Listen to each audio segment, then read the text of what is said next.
بيت امك انت بتتكلم في الكهرباء ليه يا ما سوى النور شغال. يا ابني استنى يا ابني، يا ماما انا فاهم انا بعمل ايه. بقول لك يا باشا لو تعود دلوقتي عشان عايز انام وربنا.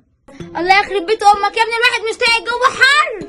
يا ماما بقول لك انا فاهم انا بعمل ايه. انا كل يوم بنام بيقطعوا عليا بصحى ما بعرفش انام تاني، فبقى اهدي بعد اذنك.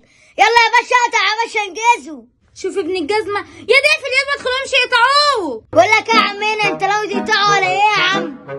ثواني بس يا فندم وهتلاقي النور فصل عند حضرتك حالا. طب بسرعه يا فندم.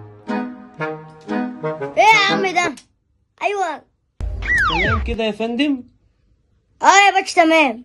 ماشي يا فندم، تمام. ساعة كده بقى ولا ساعتين وهتلاقي جه. لا يا باشا كده هتصحوني من النوم. خليها بكره الصبح ان شاء الله. السلام عليكم يا باشا. السلام عليكم. يا ابن الجزمه رجعت كده لما تعود ايه كده قطعوه كده. طب انا عايزهم يقطعوه عشان كده قطعوه. الجو حر يا ابني، الجو حر. يا رب ابعت النور، الواد حران، الجو نار.